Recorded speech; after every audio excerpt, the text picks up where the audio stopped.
Alhamdulillahi Rabbil Alameen, wassalatu wassalamu ala Rasulillah wa ala alihi wa sahbihi ajma'in. Rabbi shrah li sadri wa yassir li amri wa hlul uqdatam min lisani yafqahu qawli. Inna salati wa nusuki wa mahyaya wa mamati lillahi Rabbil Alameen. நிச்சயமாக என்னுடைய வாழ்க்கையும் என்னுடைய மரணமும் என்னுடைய வணக்க வழிபாடுகளும் அகில உலகங்களின் அதிபதியாகிய அல்லாஹ் ஒருவனுக்கே உரித்தானது அப்படின்ற இந்த அழகான வாக்குறுதியோட அன்பான சகோதரிகளா, அல்லாஹ்வின் அளவற்ற கருணையால கண்ணியமான இந்த ரமதானுடைய இரவுகள்ல அல்லாஹுவை பற்றி நினைவு கூறக்கூடிய ஒரு மகத்தான சபைக்காக அல்லாஹ் சுப்ஹானஹு வ தஆலா நம்மள தேர்வு செஞ்சிருக்கிறதுக்காக மனதார முதல்ல இறைவனுக்கு நன்றி பாராட்டக்கூடியவளாக என்னுடைய இந்த அமர்வை நான் ஆரம்பம் செய்யறேன். அல்ஹம்துலில்லாஹ், இறைவனுடைய கருணையால எந்த சபைக்காக நம்ம தேர்வு செய்யப்பட்டிருக்கோம் அப்படின்னு சொன்னா, இந்த மகத்துவம் வாய்ந்த ரமலானுடைய இரவுகள்ல தொடர்ச்சியா மனிதர்களில் புனிதரான நபிகள் நாயகம் ஸல்லல்லாஹு அலைஹி வஸல்லம் அவங்களுடைய பண்பை பற்றி நம்ம ஆரம்பமான ஒரு 4 நாட்கள் பார்த்தோம். அதுக்கப்புறம் இப்ப நேத்தும் இன்னைக்கும் இன்ஷா அல்லாஹ் நாளைக்கும் நம்ம எந்த தலைப்புக்காக இங்க ஒன்று கூடியிருக்கோம் அப்படின்னு சொன்னா, நட்சத்திர சான்று பெறுவோம் அப்படின்ற இந்த அழகான தலைப்புக்காக நம்ம இங்க ஒன்று கூடியிருக்கோம். இது என்ன சான்றிதழ், இது யாருக்கு கிடைக்கும் அப்படின்றதுடைய அடிப்படையில நேத்து பார்த்தோம். நபிகள் நாயகம் ஸல்லல்லாஹு அலைஹி வஸல்லம் அவர்கள் அவங்களுடைய சமகாலத்துல வாழ்ந்த சில மனிதர்களுக்கு நபிமார்களோட ஒப்பிட்டு சில சான்றிதழ்களை வழங்கி இருக்காங்க அப்படின்றத நம்ம பார்த்தோம். அந்த அடிப்படையில நேத்து நம்ம யாரை பத்தி பார்த்தோம் அப்படின்னு சொன்னா, நபிகள் நாயகம் ஸல்லல்லாஹு அலைஹி வஸல்லம் அவர்கள் அலி ரதியல்லாஹு அன்ஹுவை பார்த்து, அலியே, மூசாவுக்கு ஹாரூனை போன்று நீங்கள் எனக்கானவர் அப்படின்னு சொல்லிட்டு நபிகள் நாயகம் ஸல்லல்லாஹு அலைஹி வஸல்லம் அலி ரதியல்லாஹு அன்ஹுக்கு ஒரு அழகான சான்றிதழ் கொடுத்திருந்தாங்க அப்படின்ற அந்த அடிப்படையை நேத்து பார்த்தோம். அந்த வரிசையில இன்னைக்கும் ஒரு உன்னதமான மனிதருக்கு நபிகள் நாயகம் ஸல்லல்லாஹு அலைஹி வஸல்லம் அவர்கள் கொடுத்த ஒரு பொக்கிஷமான ஒரு சான்றிதழை பத்தி பார்க்க போறோம். அப்படிப்பட்ட சான்றிதழை நமக்கும் கிடைக்குமா அப்படின்ற ஒரு சிந்தனையோட அதுக்கான என்ன முயற்சிகளை நம்ம மேற்கொள்ளணும் அப்படின்றதுதான் இன்ஷா அல்லாஹ் இன்னைக்கு வகுப்புல நம்ம பார்க்க போறோம். அல்ஹம்துலில்லாஹ், அன்பான சகோதரிகளா, மனிதர்களால் மதிக்கப்படாத பலர் வானவர்களால் வியப்போடு பார்க்கப்படுகிறார்கள். நல்லவரோ கெட்டவரோ ஒரு மனிதர் அடையாளம் காணப்படுவது எதனால் அப்படின்னு சொன்னா, அந்த மனிதருடைய பெயரை கொண்டுதான் அந்த மனிதர் இவ்வுலகிலும் சரி மறுமையிலும் சரி அடையாளம் காணப்படுகிறார். மனிதர் அப்படின்னு சொல்றோம், ஆனா அல்லாவோட பார்வையில அல்லாவுக்கு தனித்தனியா நம்மளோட ஒவ்வொருத்தருடைய பேரும் தெரியும். இப்ப மதுரையில இருக்கிற ஃபாத்திமாவை பத்தியும் ரப்புக்கு தெரியும், மதினால இருக்கக்கூடிய ஃபாத்திமாவை பத்தியும் ரப்புக்கு தெரியும். ஃபாத்திமா அப்படின்ற பெயரோட சேர்ந்து ஃபாத்திமாவுடைய தந்தை பெயரும் தெரியும், ஃபாத்திமாவுடைய வம்சாவளி எங்க போய் முடியும் அப்படின்றதும் அல்லாவுக்கு தெரியும். அன்பான சகோதரிகளா, உங்களுடைய பெயர் என்ன? நம்ம யோசிச்சு பார்த்தோம் அப்படின்னு சொன்னா, நம்ம வாழக்கூடிய காலமெல்லாம் இந்த ஒரு விஷயத்துக்காக தான் கடினமா உழைக்கிறோம். எந்த விஷயத்துக்காக கடினமா உழைக்கிறோம்? நம்மளுடைய பேர் இந்த உலகத்துல மட்டும் இல்ல, மறுமையிலையும் நிலைச்சு நிக்கணும் அப்படின்ற ஒரு விஷயத்துக்காக தான் சின்ன பிள்ளைல இருந்து இப்ப வரைக்கும் நம்ம உழைக்கிறோம். உளவியல் என்ன சொல்லுது அப்படின்னு சொன்னா, மனிதனுக்கு மிகச்சிறந்த ஸ்டிமுலண்ட், மிகச்சிறந்த ஊன்றுகோலாக இருப்பது, ஊக்கம் தருவதாக இருப்பது எது அப்படின்னு சொன்னா அவனுடைய பேர் தான். அதுவும் கௌரவமான கண்ணியமான மனிதர்களுக்கும் அவங்களுடைய பெரிய சபைகளிலையும் யாராவது ஒரு மனிதருடைய பேரை சொல்லி கூப்பிட்டாங்க அப்படின்னு சொன்னா அததான் அந்த மனிதன் அவனுக்கான அங்கீகாரமா நினைக்கிறான். எல்லாருக்கும் நம்மள எல்லாரும் பேர் சொல்லி கூப்பிடணும் அப்படின்றது ரொம்ப ரொம்ப ஆசையான ஒரு விஷயமா இருக்கு. என்னைக்காவது நம்ம யோசிச்சு பார்த்திருக்கோமா, இந்த உலகத்துல பூமியில என்னுடைய பாப்பாவும் அம்மாவும் எனக்கு வச்ச பேரை சொல்லி எல்லாரும் கூப்பிடுறாங்களே, ஆனா என்னோட ரப்பு கிட்ட என்னுடைய பேர் என்ன அப்படின்னு சொல்லி நம்ம என்னைக்காவது நினைச்சு பார்த்திருக்கோமா? ரப்பு கிட்ட மட்டும் இல்ல, அல்லாவுக்கு ரொம்ப நெருக்கமா இருக்கக்கூடிய மாணவர்களுடைய சபையில எல்லாரும் என்ன எந்த பெயர் சொல்லி கூப்பிடுறாங்க அப்படின்றத நம்ம என்னைக்காவது யோசிச்சு பார்த்திருக்கோமா? அன்பான சகோதரிகளா, ஆஹ் இப்ப என்னுடைய பேர் ஃபாத்திமா அப்படின்னு சொன்னா, ஃபாத்திமா அப்படின்றத மட்டுமே அல்லாஹ் சொல்லி கூப்பிடக்கூடியவனா இருக்கானா? இல்ல ஃபாத்திமா அப்படின்றன்னா என்ன செயல் செய்யறனோ அந்த செயலுக்கு ஏத்த மாதிரி இறைவன் எனக்கு ஒரு அடையாளத்தை ஏற்படுத்தி எனக்கு கூப்பிடக்கூடியவனா இருக்கான். இதோடைய அடித்தளத்துல நம்ம பார்த்தோம் அப்படின்னு சொன்னா, அல்லாஹ் சுப்ஹானஹு வ தஆலாவுக்கு எண்ணற்ற பெயர்கள் இருக்கான் சகோதரிகளா. ரஹ்மான்ல ஆரம்பிச்சு அல்லாஹ் சுப்ஹானஹு தஆலாவுக்கு அல் ஜப்பார் வரைக்கும் நிறைய பெயர்கள் இருக்கு. நமக்கு தெரிஞ்சது ஒரு 99 பெயர்களாக இருந்தா கூட, அல்லாஹ்வுக்கு 5000த்திற்கும் மேற்பட்ட பெயர்கள் இருக்கு அப்படின்னு சொல்லி நிறைய அறிஞர்கள் சொல்றாங்க. அல்ஹம்துலில்லாஹ். சரி. இது அல்லாஹ்வுக்கு எண்ணற்ற பெயர்கள் இருக்கு. அல்லாஹ்வுடைய தூதருக்கு அல்லாஹ்வுடைய தூதருக்கு எவ்வளவோ பெயர்கள் இருக்கு. முஹம்மது இருக்கு, அஹம்மது இருக்கு. நபி ஸல்லல்லாஹு அலைஹி வஸல்லம் சொல்றாங்க, எனக்கு அல் மாஹின்னு ஒரு பெயர் இருக்கு. அதாவது இறை நிராகரிப்பை அழிக்க வந்த மனிதர் அப்படின்னு சொல்லி அல்லாஹ் சுப்ஹானஹு வ தஆலா எனக்கு அல் மாஹின்னு ஒரு பெயர் வச்சிருக்கான். இறைவன் எனக்கு அல் ஹாஷிர்ன்னு ஒரு பெயர் வச்சிருக்கான். அல் ஹாஷிர் அப்படின்னா என்ன அப்படின்னா, மறுமையுடைய நாள்ல எல்லா மனிதர்களையும் என்னுடைய காலடியில் ஒன்று திரட்டக்கூடிய ஒரு மனிதர் அப்படின்றனால அல் ஹாஷிர்ன்னு எனக்கு ஒரு பெயர் வச்சிருக்கான். எனக்கு நபியுத் தௌபா அப்படின்னு ஒரு பேர் இருக்கு. நபியுர் ரஹ்மா அப்படின்னு ஒரு பேர் இருக்கு அப்படின்னு சொல்லி நபி ஸல்லல்லாஹு அலைஹி வஸல்லம் சொல்லி காமிக்கிறாங்க. இப்படி நபிகள் நாயகம் ஸல்லல்லாஹு அலைஹி வஸல்லம் அவர்களுக்கு எண்ணற்ற பெயர்கள் இருக்கிற மாதிரி, நபிகள் நாயகம் ஸல்லல்லாஹு அலைஹி வஸல்லம் அவர்கள் வாழ்ந்த விதத்திலயும் அவங்களுக்கு நிறைய பெயர்கள் கிடைச்சிருக்கு. அவங்க உண்மையாளராகவும், நம்பகத்தன்மை மனிதராகவும் இருந்த காரணங்களால அவங்களுக்கு அஸ்-சாதிக், அல் அமீன் போன்ற பெயர்கள் கிடைச்சிருக்கு. சுப்ஹானல்லாஹ். நபி ஸல்லல்லாஹு அலைஹி வஸல்லம் என்ன சொல்றாங்க அப்படின்னு சொன்னா, "மா மின் அப்தின் இல்லா வலஹு சீத்துன் ஃபிஸ் ஸமா" அல்லாஹ்வுடைய ஒவ்வொரு அடிமைக்கும் அல்லாஹ்விடம் ஒரு அடையாளம் ஒண்ணு இருக்கு. ஒரு மகத்துவம் ஒண்ணு இருக்கு. அந்த மகத்துவம் சுவனம் வரைக்கும் எட்டக்கூடியதா இருக்கு அப்படின்னு சொல்றாங்க. சகோதரர்களா, இந்த மகத்துவத்த நம்மளுடைய தாயும், தந்தையும் நமக்கு ஏற்படுத்தி கொடுத்த இந்த பேர் கொண்டு வந்து சேர்க்குதா? இல்ல நம்மளுடைய தாயும், தந்தையும் நமக்கு வச்ச பேரோட சேர்ந்து நம்ம செய்யக்கூடிய செயல்கள் நமக்கு ஏற்படுத்தி கொடுக்குதா? அப்படின்றத நம்ம யோசிக்கக்கூடியவங்களா இருக்கணும். நெறைய இடங்கள்ல பார்த்தீங்க அப்படின்னா, நெறைய மனிதர்களுக்கு முஹம்மத் அப்படின்ற பெயர் இருக்கும். வெறும் பெயரளவுல முஹம்மதா இருக்காங்களா? இல்ல நிஜமாவே முஹம்மதா வாழ்றாங்களா? அப்படின்றது கேள்விக்குறி. இன்னும் சில மனிதர்களுக்கு உடைய பெயர் அப்துல்லாவா இருக்கும். அல்லாஹ்வுடைய அடிமை அப்படின்னு சொல்லி. ஆனா அவங்க அல்லாஹ்வுடைய அடிமைகளாக வாழ்றாங்களா? இல்ல அப்துல் திர்ஹமாவோ, அப்துல் தீனாராவோ வாழ்றாங்களா? பணத்துக்கு அடிமையாக வாழ்றாங்களா? இன்னும் ஒரு மனிதனுக்கு அபுல் ஹக்கம், ஞானத்தின் தந்தை அப்படின்னு ஒரு பேர் இருந்துச்சு. ஆனா அவனுடைய செயல்பாடுகளால அவனுக்கு அபு ஜஹல், அறிவீனத்தின் தந்தை அப்படின்னு சொல்ல ஒரு இழிவான பெயர் ஒண்ணு கிடைச்சுச்சு. அன்பான சகோதரிகளா, இப்ப நான் உங்க எல்லாருக்குமே ஒரு 2 நிமிஷம் டைம் தரேன். இந்த ஒரு 2 நிமிஷம் டயத்தை எடுத்துட்டு அல்லாஹ்வும் அவனுடைய வானவர்களும் உங்களை எந்த பெயர் சொல்லி அழைக்க வேண்டும் என்று நீங்கள் விரும்புகிறீர்கள் அப்படின்றத யோசிச்சு, உங்க கையில ஏதாவது பேனா இருந்தாலோ, இல்ல உங்க கையில மொபைல் போன் இருந்தாலோ எடுத்து அல்லாஹ்வும் அவனுடைய வானவர்களும், தூதர்களும் உங்கள எந்த பெயர சொல்லி கூப்பிடணும்னு சொல்லி நீங்க விரும்புறீங்க? உதாரணத்துக்கு சொல்றதா இருந்தா, தாஹிரா, பரிசுத்தமானவள் அப்படின்னு கூப்பிடணுமா? இல்ல வந்து ரஹ்மா, கருணையுடையவள், இரக்கமுடையவள் அப்படின்னு கூப்பிடணுமா? இப்படின்றத யோசிச்சு அல்லாஹ்வும் அவனுடைய தூதர்களும் அவனுடைய மாணவர்களும் உங்களை எப்படி கூப்பிட்டா நீங்க மகிழ்ச்சி அடையக்கூடியவங்களா இருப்பீங்க, கண்ணியம் பெறக்கூடியவங்களா இருப்பீங்க அப்படின்றத யோசிச்சு எழுதுங்க பார்ப்போம். தமிழ்ல கூட எழுதலாம். இப்ப நான் சொன்ன மாதிரி தாஹிரா, ரஹ்மா அப்படின்னு சொல்லி அரபியில எழுதணும்னு இல்ல. தமிழ்ல கூட என்னுடைய ரப்பு என்ன இரக்கமுடைய ஒரு பெண், உண்மையான ஒரு பெண், நியாயத்திற்காக போராடக்கூடிய ஒரு பெண், அல்லாஹ்வுக்கு அஞ்சக்கூடிய ஒரு பெண், வறியவர்களுக்கு இரக்கம் காட்டக்கூடிய ஒரு பெண். இப்படி என்ன வேணா எடுத்துக்கலாம். எழுதுங்க. எழுதிட்டு யாராவது 2 பேர் மட்டும் சேட்ல ஷேர் பண்ணுங்க இன்ஷா அல்லாஹ். 1 நிமிஷம் டைம் எடுத்துக்கோங்க.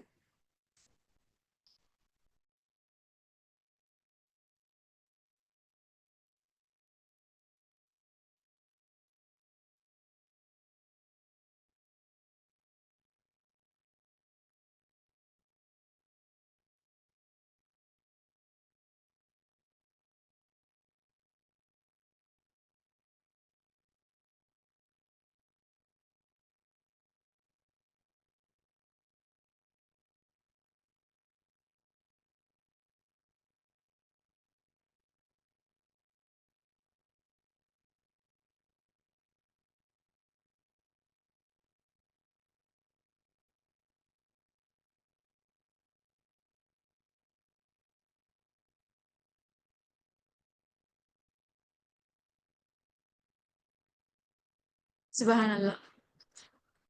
ஆ அழகா இருக்கு இந்த பெயர்கள்லாம் பார்த்தா. இறைவனின் அடிமை, இரக்கமுள்ள பெண், அன்பானவள், ஃபாத்திமா, ஈமான் கொண்டவள். யாருக்குமே அல்லாஹ் நம்மள வந்து ஹதீஜான்னு கூப்பிடணும்னு ஆசையா இல்லையா? யாருக்குமே அல்லாஹ் நம்மள வந்து ஆசியா அப்படின்னு கூப்பிடணும்னு ஆசையா இல்லையா?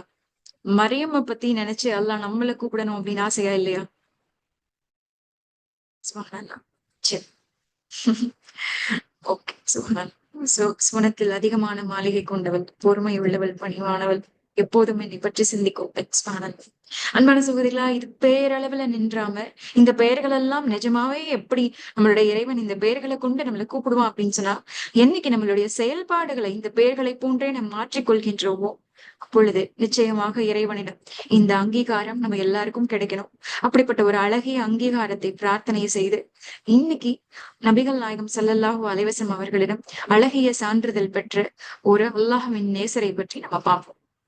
அல்ஹம்துலில்லாஹ். இந்த சிந்தனையோட நபி ஸல்லல்லாஹு அலைஹி வஸல்லம் சான்றிதழ் வழங்கப்பட்ட மனிதர்கள்ல அந்த வரிசையில இன்னைக்கு நம்ம பார்க்க போற மனிதர் யார் அப்படின்னா, உவைஸ் அல் கர்னி ரஹ்மத்துல்லாஹி அலைஹி அப்படின்ற அந்த தாபியீனை பத்தி தான் நம்ம பார்க்க போறோம். அன்பானவர்களா, இந்த தாபியீனுக்கு நபி ஸல்லல்லாஹு அலைஹி வஸல்லம் என்ன சான்றிதழ் கொடுத்தாங்க அப்படின்னு சொன்னா, ஹைருத் தாபியீன் அப்படின்ற ஒரு பெயர், அதாவது தாபியீன்களிலேயே மிகச்சிறந்த மனிதர் அப்படின்ற ஒரு பெயர் மட்டும் இல்லாம, இந்த மனிதர் பிரார்த்தனை செய்தால் அல்லாஹ் நிச்சயமாக அதை அங்கீகரிப்பான் அப்படின்ற ஒரு சான்றிதழை நபி ஸல்லல்லாஹு அலைஹி வஸல்லம் அவர்கள் உவைஸ் அல் கர்னி ரஹ்மத்துல்லாஹி அலைஹிக்கு வந்து கொடுத்திருந்தாங்க. சுப்ஹானல்லாஹ். எவ்வளவு அழகான சான்றிதழ்! இந்த சான்றிதழ் யாருடைய வாயிலிருந்து வருது? அல்லாஹ்வுடைய தூதருடைய வாயிலிருந்து வருது. உவைஸ் நமக்காக பிரார்த்தனை செய்தால், இல்ல உவைஸ் ஒரு பிரார்த்தனை செய்தால் அல்லாஹ் நிச்சயமாக அந்த பிரார்த்தனையை அங்கீகரிப்பான் அப்படின்னு சொன்னா, இதை விட ஒரு மிகச்சிறந்த சான்றிதழ் யாருக்காவது கிடைக்குமா அப்படின்னா வந்து அது வந்து ஆச்சரியத்துக்குரிய கேள்விதான். இதெல்லாம் சரி. அப்ப இன்னைக்கு நம்ம இந்த தாபியின் பத்தி தான் பார்க்க போறோம். தாபியின் அப்படின்னா யார் அப்படின்னு சொன்னா, சஹாபாக்களோட சஹாபாக்களின் சமகாலத்தில் வாழ்ந்த மனிதர்கள், சஹாபாக்களோட வாழ்ந்த மனிதர்களை தான் வந்து முதல் நிலை மனிதர்களை தான் வந்து தாபியின் அப்படின்னு சொல்றாங்க. அப்ப தாபியன்களோட சேர்ந்து வாழ்ந்த மனிதர்களை தபவு தாபியன்கள் அப்படின்னு சொல்லுவாங்க, பின்பற்றக்கூடியவர்கள் அப்படின்னு சொல்லிட்டு. சரி. இப்ப இந்த உவைஸ் அல் கர்னி ரஹ்மத்துல்லாஹி அலைஹி ஏன் வந்து ஒரு தாபியின்? ஒரு தாபியீனா இருந்தாங்க அப்படின்னா அவங்க நபி ஸல்லல்லாஹு அலைஹி வஸல்லம் வந்து பார்க்கல, சந்திக்கல. அப்போ ஒரு தாபியீனா இருந்தவங்களை பத்தி நபி ஸல்லல்லாஹு அலைஹி வஸல்லம்க்கு எப்படி தெரிஞ்சுச்சு அப்படின்ற நிறைய அழகான சுவாரஸ்யமான கேள்விகள் எல்லாம் இவங்களுடைய வாழ்க்கைக்குள்ள இருக்கு. அந்த சம்பவங்களை பத்தி தான் இன்ஷா அல்லாஹ் நம்ம வந்து பார்க்க போறோம். சரி.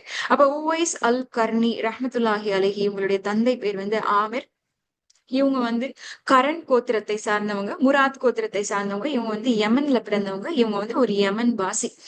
நபிகள் நாயகம் ஸல்லல்லாஹு அலைஹி வஸல்லம் அவங்க சொல்லும் போது என்ன சொல்றாங்க அப்படின்னு சொன்னா, ஆஹ் இந்த சம்பவங்கள் எல்லாம் வந்து நபிமொழியில வந்து பதிவாயிருக்கு. இதை வந்து அறிவிக்கக்கூடிய அறிவிப்பாளர் யார் அப்படின்னா, உசைர் இப்னு ஜாபிர் ரலியல்லாஹு தான் வந்து இதை நமக்காக வந்து அறிவிக்கக்கூடியவங்களா இருக்காங்க.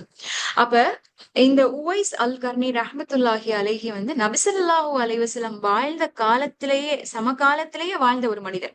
ரசூலுல்லாஹ் அவங்க சந்திக்கல, அவ்வளவுதான். ஆனா ரசூலுல்லாஹ் உயிரோட இருந்த காலத்திலேயே உயிரோட வாழ்ந்த ஒரு மனிதர் தான் வந்து உவைஸ் அல் கர்னி ரஹ்மத்துல்லாஹி அலைஹி. அல்ஹம்துலில்லாஹ்.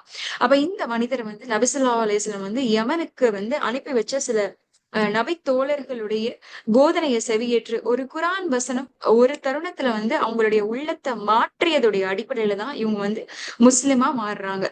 இவங்க மரணிக்கிற காலகட்டம் வரைக்கும் இவங்க நபிகள் நாயகம் ஸல்லல்லாஹு அலைஹி வஸல்லம் அவங்களை வந்து சந்திக்கல. இவங்க வந்து நபி ஸல்லல்லாஹு அலைஹி வஸல்லம் சந்திக்கிறதுக்காக பயணம் மேற்கொண்டாங்க. ஆனாலும் அவங்கள வந்து சந்திக்க முடியல அப்படின்றது வந்து சில அறிவிப்புகள்ல பதிவாயிருக்கு. ஆனாலும் இன்னும் சில அறிவிப்புகள்ல என்ன சொல்றாங்க அப்படின்னு சொன்னா, இவங்க நபி ஸல்லல்லாஹு அலைஹி வஸல்லம் சந்திக்கிறதுக்கு வந்து ஏன் வந்து பயணம் மேற்கொள்ளல அப்படின்னா, அவங்க கிட்ட ஒரு வயோதிகமான கண் பார்வை இல்லாத தாயார் இருந்தாங்க. அந்த தாயாரை கவனிக்கக்கூடிய ஒரு ஆஹ் அல்லாஹ்வின் அடிமையாக இருந்தனால இந்த மனிதர் வந்து நபி ஸல்லல்லாஹு அலைஹி வஸல்லம் அவங்களை வந்து சந்திக்க முடியல. நபி ஸல்லல்லாஹு அலைஹி வஸல்லம் சந்திக்க முடியல அப்படின்றனால சஹாபா, நபி தோழர் அப்படின்ற அங்கீகாரத்தையே தவறவிட்ட ஒரு மனிதராகவும் இருந்தாங்க. சுப்ஹானல்லாஹ். இப்ப நம்ம வந்து இப்ப இவங்களுக்கு வந்து அல்லாஹ்வுடைய புறத்துல வந்து எப்படிப்பட்ட அழகான அங்கீகாரம் இருந்துச்சு அப்படின்றத நம்ம வந்து ஒன்னொன்னா பார்ப்போம். சரி. அப்ப பார்த்தோம் அப்படின்னு சொன்னா, இப்ப இவங்கள பத்தின செய்திகள் எல்லாம் வந்து நிறைய புத்தகங்கள்ல வந்து பதிவாயிருக்கு. அதுல இப்ப நம்ம பார்க்க போற செய்தி வந்து ஹாஃபிஸ் அபு நுஐம் ரஹ்மத்துல்லாஹி அலைஹி அவங்க வந்து விவரிச்ச விஷயங்களை தான் இப்ப நம்ம பார்க்க போறோம். அப்ப இந்த மனிதர் வந்து இறை நேசர்களில் ஒருவராக இருந்தாராம். இவங்க வந்து சாலிகான ஒரு மனிதராக இருந்து ஒரு ஷஹீதாக மரணித்த ஒரு மனிதர் அப்படின்றதையும் வந்து இந்த அறிவிப்புகள் வந்து நமக்கு தெரிவிச்சு காமிக்குது. சரி, அல்ஹம்துலில்லாஹ்.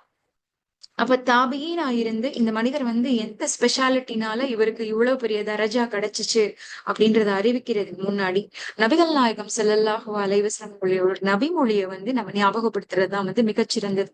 நபி ஸல்லல்லாஹு அலைஹி வஸல்லம் சொல்றாங்க, ருப்ப அஷத் ருப்ப அஷத் மதுஃபு பில் பாப். என்ன சொல்றாங்க அப்படின்னு சொன்னா, மனிதர்கள்ல சிலர் இருப்பாங்க. அந்த மனிதர்களுக்கு மனிதர்களுடைய கதவு அவர்களுடைய முகத்தில் சாட்டப்படும்.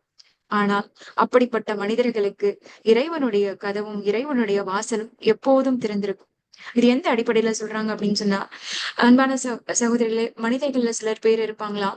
அவங்கள மனிதர்கள் தாழ்வா பார்க்கக்கூடியவங்களா இருப்பாங்களாம். மனிதர்களுடைய பார்வையில தாழ்வா இருக்கக்கூடிய பல மனிதர்கள் அல்லாஹுடைய பார்வையில மிக உயர்ந்த உன்னதமான மனிதர்களாக இருப்பாங்க. அந்த அடித்தளத்துலதான் உவைஸ் அல் கர்னி ரஹ்மத்துல்லாஹி அலைஹியும் ஒரு மனிதரா இருக்காங்க. அல்ஹம்துலில்லாஹ். இப்ப இவங்களுக்கு என்ன சான்றிதழ் நம்ம பார்த்தோம். இவங்க என்ன பிரார்த்தனை செய்தாலும், இவங்க எதுக்காக அல்லாஹ் கிட்ட கையேந்தினாலும் அல்லாஹ் அதை அழகாக நிறைவேற்றக்கூடியவனா இருப்பான் அப்படின்றத நம்ம பார்க்க போறோம். அதனாலதான் அல்லாஹ்வுடைய பார்வையில இவங்க எல்லாருமே நட்சத்திர மனிதர்களாக இருந்தாங்க. சரி, இப்ப இவங்களை பத்தி நம்ம பேசும்போது நபி ஸல்லல்லாஹு அலைஹி வஸல்லம் என்ன சொல்றாங்க அப்படின்னு சொன்னா, தன்னுடைய நபி தோழர்கள் கிட்ட நபி ஸல்லல்லாஹு அலைஹி வஸல்லம் வந்து உட்கார்ந்து பேசிட்டு இருக்கும்போது அந்த சபையில யார் இருக்காங்களாம், உமர் ரதியல்லாஹு அன்ஹு, அலி ரதியல்லாஹு அன்ஹு போன்ற நபி தோழர்கள் எல்லாம் இருக்கக்கூடிய ஒரு சபையில நபிகள் நாயகம் ஸல்லல்லாஹு அலைஹி வஸல்லம் அவர்கள் இந்த மனிதரை பத்தி சொல்றாங்க. உவைஸ் அல் கர்னி ரஹ்மத்துல்லாஹி அலைஹி பத்தி சொல்றாங்க. என்ன சொல்றாங்க அப்படின்னு சொன்னா, தோழர்களே, உங்களிடம் எதிர்காலத்தில் ஒரு மனிதர் வருவார். அவர் கரண் குலத்தை சார்ந்தவராக இருப்பார். அவருடைய பெயர் உவைஸ் பின் ஆமிர், இல்ல அப்படின்னா உவைஸ் அல் கர்னி அப்படின்னு சொல்றாங்க. அப்படின்னு சொல்லிட்டு நபி ஸல்லல்லாஹு அலைஹி வஸல்லம் வந்து இவரை பத்தி என்ன சொல்றாங்க அப்படின்னு சொன்னா, இவர் வந்து ஒரு யமன் வாசி. இவருக்கு வெண்குஷ்ட நோய் இருக்கும். அதே நேரத்துல இவருடைய தந்தை வந்து இவர் சின்ன வயசுல இருக்கும் போதே இவருடைய தந்தை வந்து மரணிச்சிட்டாரு. இவருக்கு வெண்குஷ்ட நோய் இருக்கும்.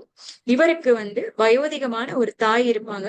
கண் பார்வை இல்லாத ஒரு தாய். அந்த தாயை இவர் வந்து அல்லாஹ்வுக்கு கட்டுப்பட்டு அதிகமான பணிவிடை செய்து நேசிக்கக்கூடிய ஒரு மனிதராக இருக்காரு அப்படின்னு சொல்லி நபி ஸல்லல்லாஹு அலைஹி வஸல்லம் வந்து சொல்லி காமிச்சிட்டு சொல்றாங்க, இவருக்கு வெண்குஷ்ட நோய் இருக்கும். இந்த நோயை சரி செய்வதற்காக இவர் வந்து அல்லாஹ் கிட்ட வந்து பிரார்த்தனை செய்யக்கூடிய மனிதரா இருந்தாரு. அது மட்டும் இல்லாம இவர் அல்லாஹ் கிட்ட பிரார்த்தனை செய்யும் போது, என்னுடைய இறைவனே, ஒரே ஒரு திர்ஹம் அளவுக்கு, அதாவது ஒரே ஒரு காயின், ஒரே ஒரு நாணயம் அளவுக்கு என்னுடைய தோள்பட்டையில வந்து இந்த குஷ்ட நோயை வந்து நீ விட்டுட்டு அதுக்கப்புறம் என்னுடைய உடம்புல இருக்க மொத்த இடத்துலயும் வந்து இதை வந்து நிவாரணமாக்கி கொடுத்துரு, இதை சரி செஞ்சு கொடுத்துரு அப்படின்னு சொல்லிட்டு இந்த மனிதர் வந்து துவா கேட்கக்கூடியவரா இருப்பாரு. அல்லாவும் அதே போல் அவருடைய தோள்பட்டையில ஒரே ஒரு காயின் அளவுக்கு வந்து அந்த வெண்குஷ்ட நோயை விட்டுட்டு மிச்ச உடம்பு ஃபுல்லா வந்து அந்த நோயை வந்து குணப்படுத்தக்கூடியவனா இருக்கான். சுப்ஹானல்லாஹ். இதை சொல்லிட்டு நபி ஸல்லல்லாஹு அலைஹி வஸல்லம் வந்து என்ன சொல்றாங்க அப்படின்னா, உமர் ரலியல்லாஹு கிட்ட, அலி ரலியல்லாஹு கிட்ட சொல்றாங்க, நீங்க இந்த மனிதரை சந்திக்கக்கூடிய வாய்ப்பு உங்களுக்கு கிடைக்கும் போது இந்த மனிதரிடம் உங்களுக்காக பாவ மன்னிப்பு செய்யும்படி பிரார்த்தனை செய்ய சொல்லுங்க அப்படின்னு சொல்லி நபி ஸல்லல்லாஹு அலைஹி வஸல்லம் சொல்லி காமிக்கிறாங்க. சுப்ஹானல்லாஹ். யார்கிட்ட? அமீருல் மோமினின் கிட்டையும், அல்லாஹுடைய சிங்கம் அப்படின்னு சொல்லி நேத்து நம்ம அவ்வளவு உருக்கமான செய்திகள் பார்த்தோம்ல, அப்படிப்பட்ட அலி ரலியல்லாஹு அன்ஹு கிட்டையும் என்ன சொல்றாங்க அப்படின்னு சொன்னா, உவைஸ் இப்னு ஆமிர் ரஹ்மத்துல்லாஹி அலைஹி நீங்க பாக்குறதா இருந்துச்சு அப்படின்னு சொன்னா, உங்களுக்காக பாவ மன்னிப்பு கேட்க சொல்லி நீங்க வந்து உவைஸ் அல் கர்னி ரஹ்மத்துல்லாஹி அலைஹி கிட்ட வந்து சொல்லுங்க. அவர் அல்லாஹ் கிட்ட வந்து உங்களுக்காக பிரார்த்தனை செய்தால் கண்டிப்பாக அல்லாஹ் அதை அங்கீகரிப்பான் அப்படின்னு சொல்லிட்டு நபிகள் நாயகம் ஸல்லல்லாஹு அலைஹி வஸல்லம் அவங்க வந்து சொல்லி காமிக்கிறாங்க. சுப்ஹானல்லாஹ். சரி, இந்த மனிதருக்கு இவ்வளவு மகத்துவம் எங்க இருந்து வந்துச்சு அப்படின்ற விஷயத்த வந்து நம்ம வந்து பார்ப்போம். அல்லாஹுடைய கருணையால இந்த மனிதருக்கு வந்து இந்த மகத்துவம் வந்து எங்க இருந்து கிடைச்சிச்சு அப்படின்றத பாக்குற வரிசையில இவர் வந்து யமன்ல வந்து வசிச்சிட்டு இருக்காரு. நம்ம ஏற்கனவே பார்த்த மாதிரி இவர் சின்ன வயசுல இருக்கும் போதே இவருடைய தந்தை வந்து மரணிச்சிடுறாரு. இவருடைய தாய் வந்து இவரை வந்து வளர்த்துட்டு இருக்காங்க. அது மாதிரி கொஞ்ச காலங்கள்ல பார்த்தோம் அப்படின்னு சொன்னா இந்த தாய் வந்து கண் பார்வை இழந்துடுறாங்க. கண் பார்வை இழந்த இந்த தாய உவைஸ் இப்னு உவைஸ் அல் கர்னி ரஹ்மத்துல்லாஹி அலைஹி வந்து ரொம்ப பணிவா தாழ்மையா தாய்க்கு தேவையான எல்லா பணிவடைகளையும் செஞ்சு அவ்வளவு கண்ணும் கருத்துமா பாத்துக்கிறாங்க. அப்ப பகல் பொழுதெல்லாம் போய் கூலி வேலை செஞ்சுட்டு இரவு பொழுதுகள்ல வந்து தன்னுடைய தாய்க்கு வந்து தேவையான எல்லா பணிவடைகளையும் செய்யக்கூடிய ஒரு தன்னடக்கம் உள்ள இறை நேசராக இந்த உவைஸ் அல் கர்னி ரஹ்மத்துல்லாஹி அலைஹி வாழ்ந்துட்டு இருக்காங்க. அப்ப இப்படி அவங்க வாழ்ந்துட்டு இருக்கும் போது நபி ஸல்லல்லாஹு அலைஹி வஸல்லம் என்ன செய்யறாங்க அப்படின்னு சொன்னா, யமன் தேசத்துக்கு சில நபி தோழர்களை வந்து அல்லாஹ்வுடைய இந்த மார்க்கத்தை எத்தி வைக்கிறதுக்காண்டி அழைப்பு பணி செய்யறதுக்காக அனுப்பிச்சு வைக்கிறாங்க. அப்ப அப்படி அனுப்பிச்சு வைக்கும் போது என்ன ஆகுது அப்படின்னு சொன்னா, ஒரு நாள் இரவு நேரம் விளக்கு வந்து அணைஞ்சு போயிடுது. விளக்கு அணைஞ்ச உடனே உவைஸ் அல் கர்னி ரஹ்மத்துல்லாஹி அலைஹி வந்து இருட்டுல வந்து நம்ம யாருக்குமே கண் தெரியாது தானே. ஆனா இவங்களுடைய தாய் கண் பார்வை இல்லாதவங்க எல்லாம் இருக்கிறனால அவங்களுக்கு ஏற்கனவே வந்து அவங்க அவங்க வந்து இருள்லயே நடந்து பழகுனனால அந்த தாய் வந்து அவங்களுக்கு வந்து வழி காமிச்சு அந்த வீட்டை சுத்தி வந்து போகக்கூடிய வழி வந்து காமிக்கிறாங்க. இப்ப இப்படிப்பட்ட ஒரு நேரத்துல இந்த நபித்தோழர்களுடைய புறத்துல இருந்து ஒரு குரானுடைய வசனம் வந்து ஓதுவது வந்து ஆஹ் உவைஸ் அல் கர்னி ரஹ்மத்துல்லாஹி அலைஹி செவியேற்கிறாங்க. என்ன குரான் வசனம் அப்படின்னு சொன்னா, சூரத்து நூர்ல 24வது அத்தியாயத்துடைய 40வது வசனம் அது. அது என்ன வசனம் அப்படின்னு சொன்னா, ஒமன் லம் யஜ்அலில்லாஹு லஹு நூரன் ஃபமா லஹு மின் நூரின். இந்த வசனம் என்ன அப்படின்னு சொன்னா, யாருக்கு அல்லாஹ் ஒளியை ஏற்படுத்தவில்லையோ அவருக்கு எந்த ஒளியும் இல்லை. யாருக்கு அல்லாஹ் வெளிச்சத்தை காட்டலையோ அவங்களுக்கு எந்த வெளிச்சமுமே இல்லை. அவங்களுடைய மொத்த வாழ்க்கையும் இருள்ல சிக்கின வாழ்க்கையா இருக்கும் அப்படின்றதுதான் வந்து அந்த வசனம். சுப்ஹானல்லாஹ். அன்பான சகோதரிகளா, இந்த வசனத்தை கேட்டோன்னே நம்ம இப்படி இப்ப ஒரு இருட்டான ஒரு இடத்துல இருக்காங்க. இருட்டான இடத்துல இருக்கும் போது இந்த வசனத்தை கேட்கும் போது அந்த வசனம் அல்லாஹ் அவங்களுடைய அந்த இரவுக்கு மட்டுமில்லாம அவங்களுடைய இதயத்துக்கும் ஒளி ஊட்டக்கூடிய ஒரு வசனமாக, நேர்வழி காட்டக்கூடிய ஒரு வசனமாக இந்த வசனத்தை கேட்டுட்டு சுப்ஹானல்லாஹ் அல்லாஹ்வுடைய கருணையால உவைஸ் அல் கர்னி ரஹ்மத்துல்லாஹி அலைஹி இஸ்லாத்தை ஏத்துக்கிறாங்க, முஸ்லிமா மாறுறாங்க. அல்ஹம்துலில்லாஹ். சரி, இப்ப இதுக்கப்புறம் அவங்க செஞ்ச அந்த தாய்க்கு செஞ்ச பணிவிடைகள் எல்லாம் இபாதாவா மாறிடுது. இவ்வளவு நாளா வந்து தாய்க்கு வந்து பணிவிடை செஞ்சதெல்லாம் இரக்கத்துடைய அடிப்படையில தான் இருக்கு அவங்க இஸ்லாத்தை ஏத்துக்கிற வரைக்கும். ஆனா இஸ்லாத்தை ஏத்துக்கிட்டதுக்கு அப்புறம் தாய்க்கு செய்யக்கூடிய இந்த பணிவிடை இபாதாவாக மாறிடுது.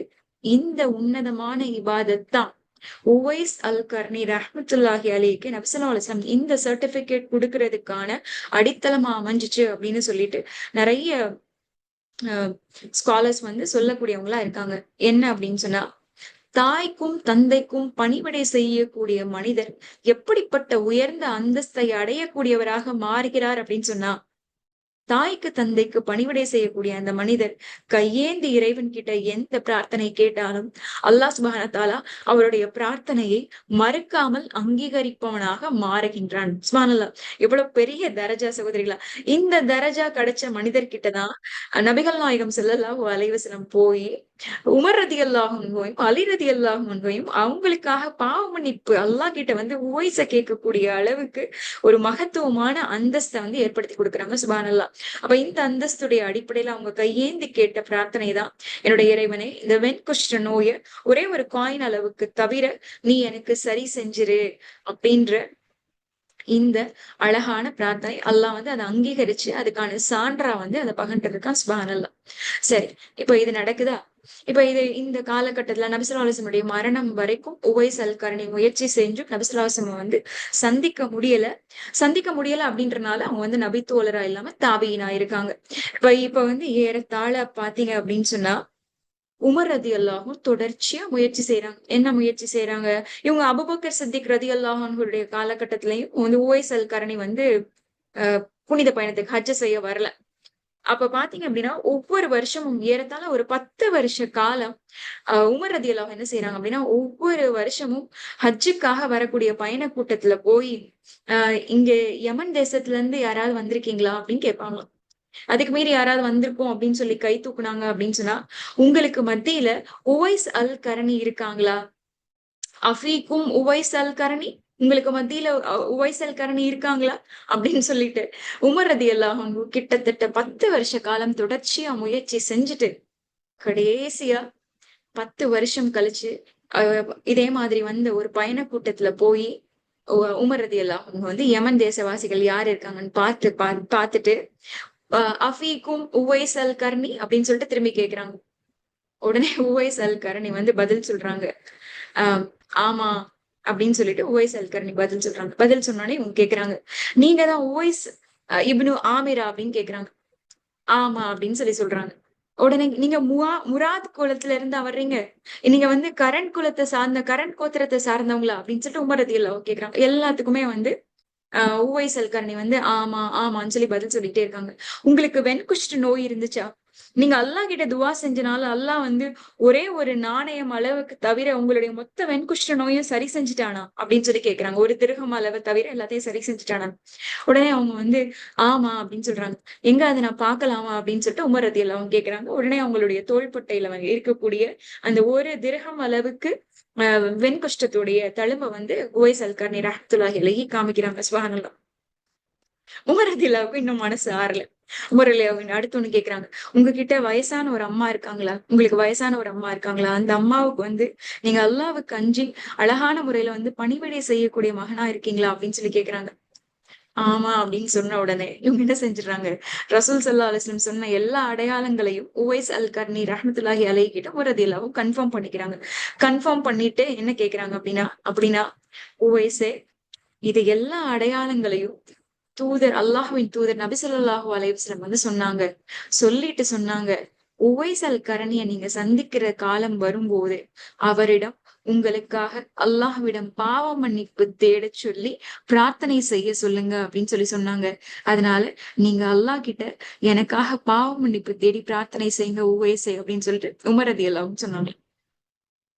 உமர் ரலியல்லாஹு சொன்ன உடனேதான் உவைஸ் அல் கரணிக்கு இவ்வளவு நேரம் நம்ம கிட்ட பேசிட்டு இருந்தது அமீருல் மோமினின் அப்படின்றதே தெரிய வருதான் சகோதரிகளா. உடனே உவைஸ் அல் கரணிக்கு ஷாக் ஆயிருது. அவங்க கேக்குறாங்க, நீங்க வந்து ஒரு நபி தோழர், நீங்க உமர் இப்னு ஹத்தாப் ரலியல்லாஹு அன்ஹு அமீருல் மோமினின், அப்படி இருக்கும் போது உங்களுக்கு போய் நான் பிரார்த்தனை செய்யறதா? நீங்க தானே எனக்கு பிரார்த்தனை செய்யணும். நபிகள் நாயகம் ஸல்லல்லாஹு அலைஹி வஸல்லம் சொன்ன மாதிரி, லவ் கான நபியன் மின் பஅதில்லா கான உமர்.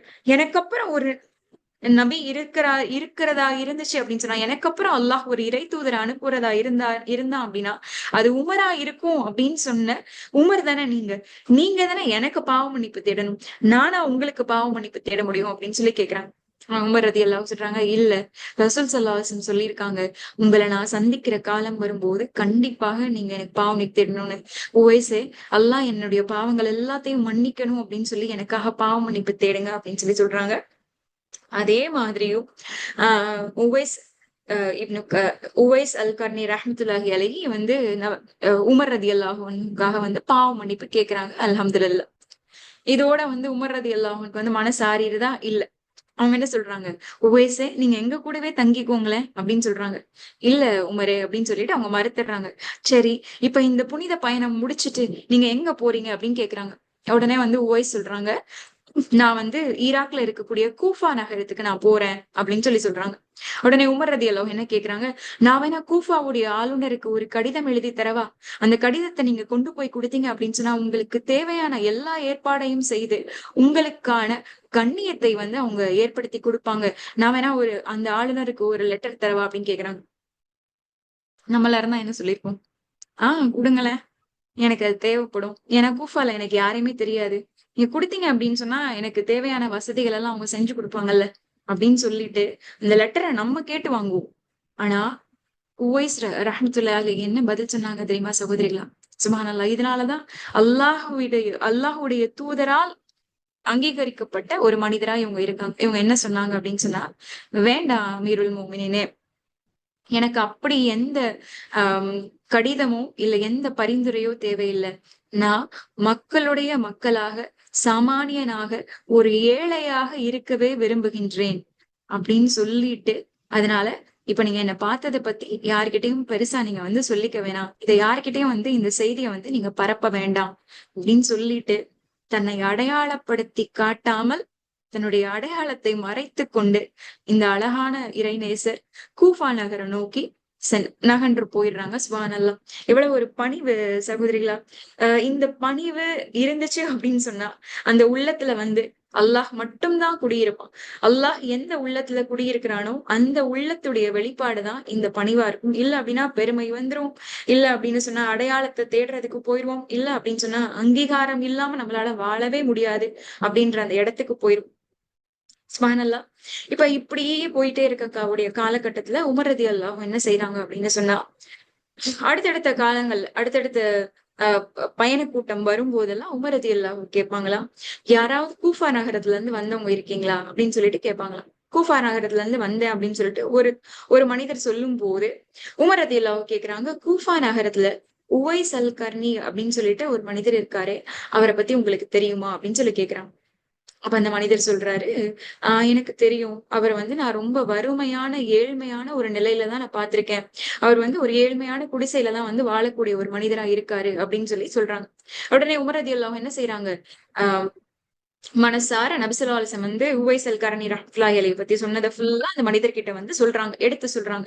எடுத்து சொல்லிட்டு சொல்றாங்க, தனக்கு கிடைச்ச பாக்கியம் அந்த மனிதருக்கும் கிடைக்கணும் அப்படின்னு சொல்லிட்டு சொல்றாங்க. நீங்க போய் உவைஸ சந்திச்சீங்க அப்படின்னு சொன்னா, அவர்கிட்ட சொல்லி, உங்களுக்காக அல்லாஹ் கிட்ட பாவ மன்னிப்பு தேட சொல்லுங்க. அவர் என்ன துஆ கேட்டு கையேந்தினாலும் அல்லாஹ் அத கண்டிப்பா நிறைவேத்துவான் அப்படின்னு சொல்லி அனுப்புறாங்க. உடனே இந்த மனிதர் என்ன செய்றாரு அப்படின்னு சொன்னா, ஹஜ்ஜ நிறைவேத்தின கையோட உவைஸ் ரஹ்மத்துல்லாஹி அலைஹி கிட்ட போறாங்க. போய் வந்து இந்த கதைய சொல்றாங்க. நான் இப்படி உமர் ரலியல்லாஹு அன்ஹுவ பார்த்தேன். அவங்க இப்படி சொன்னாங்க. இந்த விஷயத்தெல்லாம் சொல்லிட்டு, நீங்க வந்து அல்லாஹ் கிட்ட எனக்காக வந்து பாவ மன்னிப்பு தேடுங்க உவைஸே அப்படின்னு சொல்லி சொல்றாங்க. உடனே உவைஸ் ரஹ்மத்துல்லாஹி அலைஹி என்ன சொல்றாங்க அப்படின்னு சொன்னா, நீங்க தானே புனித பயணத்த முடிச்சுட்டு வந்திருக்கீங்க. ஹஜ்ஜ முடிச்சுட்டு நீங்க தானே வந்திருக்கீங்க. நீங்க தானே எனக்காக பாவ மன்னிப்பு தேடணும். நானா உங்களுக்காக பாவ மன்னிப்பு தேடுறது அப்படின்னு சொல்றாங்க. இல்ல, இல்ல. நீங்க அல்லாஹ்வுடைய தூதர் சொல்லியிருக்காங்க. நீங்க எனக்காக இந்த ஒரு உதவிய செய்யுங்களேன் அப்படின்னு சொல்லிட்டு கேட்டுட்டு, அதே மாதிரி அவங்களும் வந்து அந்த மனிதருக்காக வந்து பாவ மன்னிப்பு தேடிட்டு சொல்லி விடுறாங்க. நான் இங்க இருக்கேன் அப்படின்னு சொல்லிட்டு, நீங்க யார்கிட்டயும் வந்து என்னைய அடையாளப்படுத்தாதீங்க. நான் வந்து அடையாளப்படுத்தப்படக்கூடிய மனிதரா இருக்க விரும்பல அப்படின்னு சொல்லிட்டு அந்த மனிதர்கிட்ட சொல்லி அனுப்பிச்சுடுறாங்க. சுப்ஹானல்லாஹ். அன்பான சகோதரிகளா, அ உவைஸ் ரஹ்மத்துல்லாஹி அலைஹிக்கு வந்து ஒரு முறை வந்து குர்தா அப்படின்னு சொல்லிட்டு ஒரு போர்வை மாதிரி வந்து ஒரு ஆடைய வந்து ஒரு மனிதர் குடுக்குறாரு. அந்த அந்த ஒரு ஆடை தான் அவங்க கிட்ட இருந்த ஒரு ஆடை. ரொம்ப ஏழ்மையான நிலையில, ரொம்ப பணிவான, தன்னடக்கமான ஒரு நிலையில வந்து வாழக்கூடிய மனிதரா வந்து இவங்க இருக்காங்க அப்படின்ற இந்த செய்தி பதிவாகி இருக்கும்போது, நமக்கு இன்னொரு விஷயம் என்ன தெரியுது அப்படின்னு சொன்னா, அ இவங்களுடைய பணிவுடைய வெளிப்பாடு, இவங்க அல்லாஹ் கிட்ட எப்படிப்பட்ட பிரார்த்தனைய வந்து செய்யக்கூடியவங்களா இருப்பாங்க அப்படின்னு சொன்னா, இவங்க வந்து ஒரு பாழடைஞ்ச வீட்டுக்குள்ள இருக்காங்க. ரொம்ப கம்மியான உணவு பொருட்கள் தான் வந்து இவங்க கிட்ட இருக்கும். இப்ப இவங்க என்ன பிரார்த்தனை செய்வாங்க அப்படின்னு சொன்னா, அ என்னுடைய இறைவனே, இது வந்து சுஃபியான் அஸ்-சௌரி ரஹ்மத்துல்லாஹி அலைஹி பதிவு செஞ்ச செய்தி. சரியா? அப்ப வந்து உவைஸ் ரஹ்மத்துல்லாஹி அலைஹி வந்து தரையில உட்காருவாங்களாம். தரையில உட்காரும்போது அவங்க போட்டிருக்க ஒரே ஒரு ட்ரெஸ் தானே அவங்க கிட்ட இருக்கு. அப்ப அந்த ட்ரெஸ்ஸோட அவங்க வந்து தரையில உட்காரும்போது அவங்க அல்லாஹ் கிட்ட பிரார்த்தனை செய்வாங்களாம். யா அல்லாஹ், ஒவ்வொரு பசித்த வயிற்றுக்கும், ஆடையற்ற உடலுக்கும் நான் உன்னிடம் மன்னிப்பு கேட்டுக் கொள்கிறேன். ஆனால் இந்த உலகில் என் முதுகிலும் வயிற்றிலும் இருப்பதைத் தவிர எனக்கு எதுவும் சொந்தமில்லை. சுப்ஹானல்லாஹ். அன்பான சகோதரிகளே, இத படிக்கும்போது என்னென்னமோ செய்து, என்ன செய்துன்னு சொல்ல தெரியல. பாருங்க, இந்த மனிதர்கிட்ட ஒரே ஒரு ஆடை தான் இருக்கு. கொஞ்சோண்டு சாப்பாடு தான் இருக்கு. இப்ப இந்த மனிதருடைய பிரார்த்தனை எப்படி இருக்கு அப்படின்னா, அந்த ஒரு ஆடைக்கும், அந்த கொஞ்சோண்டு சாப்பாட்டுக்குமே அல்லாஹ்வுக்கு நன்றி செலுத்தக்கூடிய வகையில, ஆடையே இல்லாத மனிதர்களுக்காகவும், பசித்த வயிற்றுக்கு சாப்பாடே இல்லாத மனிதர்களுக்காகவும் இவங்க மன்னிப்பு கேட்கிறாங்க.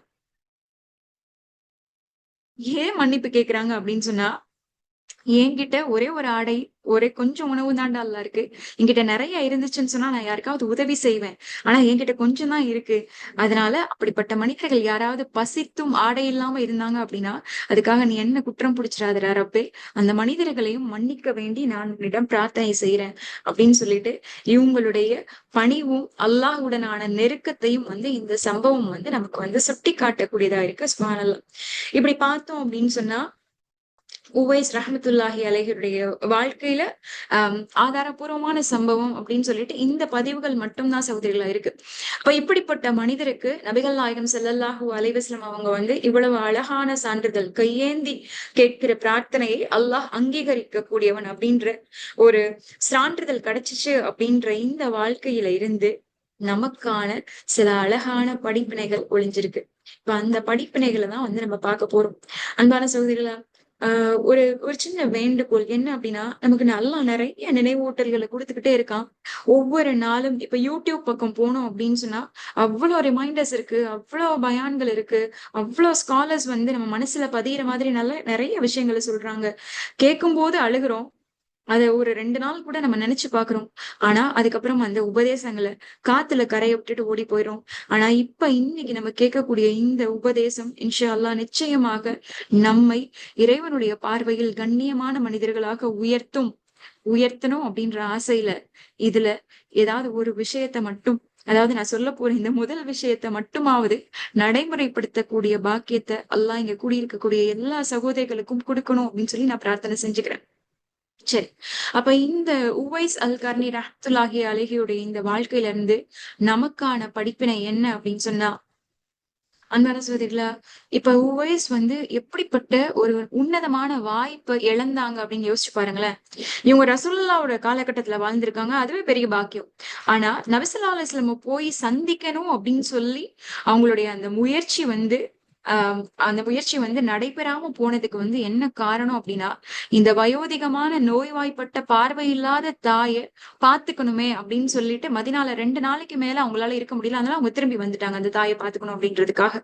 இப்படி சில அறிவிப்புகள் சொல்லுது. இன்னும் சில அறிவிப்புகள் வந்து அவங்க வந்து தாயை பாத்துக்கிறதுக்காக ரசூல் ஸல்லல்லாஹு அலைஹி வஸல்லம் போய் சந்திக்கவே இல்லை அப்படின்னு சொல்லியும் சில அறிவிப்புகள் சொல்லுது. அப்ப எவ்வளவு உன்னதமான பாக்கியம்! நபி ஸல்லல்லாஹு அலைஹி வஸல்லம் உடைய நபி தோழரா சஹாபியா இருக்கக்கூடிய பாக்கியத்தை இழந்துட்டு ஒரு தரஜா இறங்கி தாபீன் அப்படின்ற வாக்கியம் தான் இவங்களுக்கு கிடைச்சிருக்கு. இந்த பாக்கியத்தை வந்து அவங்க இழந்ததுக்கு என்ன காரணம்? பெற்றோரை, அவங்களுடைய தாயை பேணி பாதுகாக்கணும் அப்படின்றதுக்காக இவ்வளவு பெரிய பாக்கியத்தை இழந்துட்டாங்க. ஆனா இது இழப்பா அப்படின்னா இல்ல. இதுவே அல்லாஹ்வுடைய புறத்துல வந்து அவங்களுக்கு பெரிய அங்கீகாரம் கிடைக்கக்கூடிய பாக்கியமா, வாய்ப்பா மாறுச்சு. அதனால நமக்கான படிப்பினை என்ன அப்படின்னா, பெற்றோர்களுக்காக இழக்கப்படும் வாய்ப்புகளுக்கு பகரமாக ஈடு இணையே செய்ய முடியாத அற்புதங்களை அல்லாஹ் சுப்ஹானஹு வ தஆலா உவைஸ் அல் கர்னி ரஹ்மத்துல்லாஹி அலைஹியோட வாழ்க்கையில மட்டும் இல்ல, நம்மளுடைய வாழ்க்கையிலும் நிச்சயமாக நிகழ்த்துவான் சகோதரிகள். நபி தோழராகல, ஆனா அல்லாஹுடைய தோழரா ஒரு அவுலியாவா உவைஸ் அல் கர்னி ரஹ்மத்துல்லாஹி அலைஹி மாத்துனது அவங்களுடைய தாய்க்கு அவங்க செஞ்ச பணிவிடைதான். சுபஹானல்லாஹ். இப்ப யோசிச்சு பாருங்களேன். நபி ஸல்லல்லாஹு அலைஹி வஸல்லம் வந்து உவைஸ் அல் கர்னிய பார்க்கல. ஆனா உவைஸ் அல் கர்னி ரஹ்மத்துல்லாஹி அலைஹியோட செய்தி ரசூலுல்லாஹ்க்கு எப்படி தெரிஞ்சுச்சு? 7 வானங்களுக்கு மேல அர்ஷ்ல இருக்கக்கூடிய இறைவன் ஜிப்ரீல் அலைஹிஸ்ஸலாம் கிட்ட உவைஸ் அல் கர்னிய பத்தி சொல்லி, ஜிப்ரீல் அலைஹிஸ்ஸலாம் மூலமா வஹீயின் வழியாக நபி ஸல்லல்லாஹு அலைஹி வஸல்லம் கிட்ட வந்து உவைஸ் அல் கர்னி பத்தி சொல்லி விட்டுருக்கான். சுப்ஹானல்லாஹ். எவ்வளவு பெரிய நியமா! இந்த நியமா இவங்களுக்கு கிடைச்சதுக்கு இவங்க ஒண்ணுமே செய்யல சகோதரிகளா. இவ்வளவு பெரிய கூட்டத்துல அவங்க அவுட்ஸ்டாண்டிங்கா வெளிய நின்றதுக்கு அவங்க பெரிய இபாதாக்கள்லாம் எதுவும் செய்யல. ஒண்ணே ஒண்ணு செஞ்சாங்க. அது ரொம்ப ஆத்மார்த்தமா செஞ்சாங்க. அவங்களுடைய தாய்க்கு அவங்க கட்டுப்பட்டு பணிவிடை செய்யக்கூடிய பிள்ளையா இருந்தாங்க. சுப்ஹானல்லாஹ். இங்க ரசூலுல்லாவ சந்திக்கல. ஆனா இன்ஷா அல்லாஹ் நிச்சயமாக மறுமையில அவங்க ரசூலுல்லாவ ரொம்ப உயர்ந்த கண்ணியத்துல கண்டிப்பா சந்திப்பாங்க. சோதரிகளா, இந்த வாய்ப்பு நம்ம கிட்டயும் இருக்கு. எது வரைக்கும் அப்படின்னா, நம்மளுடைய தாயும் தந்தையும் நம்ம வாழ்ற இந்த சமகாலத்துல உயிரோட இருக்கிற காலம் வரைக்கும் மட்டும்தான் இந்த வாய்ப்பு நமக்கும் இருக்கு. உவைஸ் அல் கர்னி ரஹ்மத்துல்லாஹி அலைஹி மாதிரி அல்லாஹ் நம்மளையும் நினைக்கணும். அவங்களால இப்ப இறைவனால வந்து ஜிப்ரீல் அலைஹிஸ்ஸலாம் கிட்ட வஹி மூலமா சொல்லிவிட முடியாது ரசூலுல்லாஹ்க்கு. ஆனா கண்டிப்பா ரசூலுல்லாவ நம்ம மறுமையில சந்திப்போம். இதே மாதிரி உவைஸ் அல் கர்னி ரஹ்மத்துல்லாஹி அலைஹி மாதிரி ரசூல் ஸல்லல்லாஹு அலைஹி வஸல்லம் நம்முடைய தாய்க்கும் தந்தைக்கும் நம்ம செய்யக்கூடிய பணிவிடைகளுக்காக நம்மள நாளைக்கு மறுமையில நினைவு கூறக்கூடியவங்களா கண்டிப்பா இருப்பாங்க சகோதரிகளா. அப்ப இந்த பாக்கியம் கையில யார் யாருக்கெல்லாம் இருக்கோ, யார் யாருக்கெல்லாம் தாயும் தந்தையும் இன்னும் உயிரோட இருக்காங்களோ, எப்படியாவது ஏதாவது ஒரு தருணத்துல மனசார போய் முதல்ல அவங்கள்ட்ட மன்னிப்பு கேட்கக்கூடிய மனிதர்களாக, மன்னிப்பு கேட்கக்கூடிய பிள்ளைகளாக நம்ம மாறிடணும். மன்னிப்பு கேட்கக்கூடிய பிள்ளைகளா மாறினதுக்கு அப்புறம் அந்த தாயும் தந்தையும் மனசு குளிர்ற மாதிரி, மனசு சந்தோஷப்படுற மாதிரி அவங்களுக்கான பணிவிடைகளை செய்யணும். அவங்களுடைய மனசு நம்மள நினைச்சு நிம்மதி அடைகிற மாதிரி ஒரு அழகான கண்ணியமான வாழ்க்கைய நம்மளுடைய தாய் தந்தைக்காக இறைவனுடைய பொருத்தத்தை பெற வேண்டி கண்டிப்பா நம்ம வாழக்கூடிய முயற்சியை செய்யக்கூடிய மனிதர்களா இருக்கணும் சகோதரிகளா.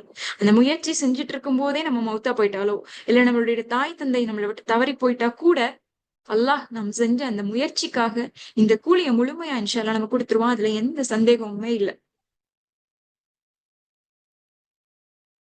எத்தனையோ பேரு படுக்கையில இருக்கக்கூடிய தாய்க்கோ தந்தைக்கோ இல்ல மாமனார் மாமியாருக்கோ பணிவிடை செய்யறதுக்கு நிறைய நேரம் சொல்லிக்கக்கூடியவங்களா இருப்போம்.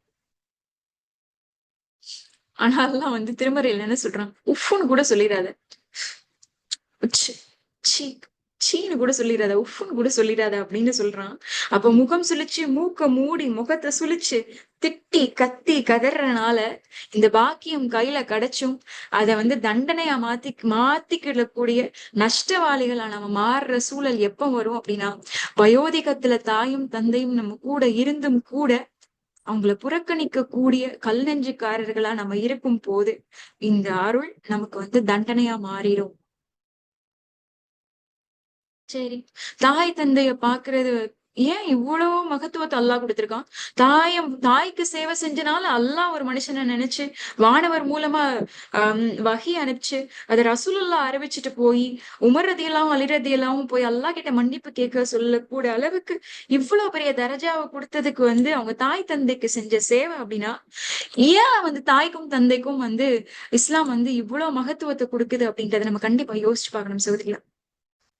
ஏன் அப்படின்னா, தாய் தந்தையுடைய அன்பு மட்டும்தான் ரொம்ப ரொம்ப ஆத்மார்த்தமானது, ஆழமானது, எந்த எதிர்பார்ப்புமே இல்லாதது, சுயநலமே இல்லாத ஒரு இயற்கையான அழகான அன்பு அப்படின்னு சொன்னா அது தாய் தந்தையுடைய அன்புதான்.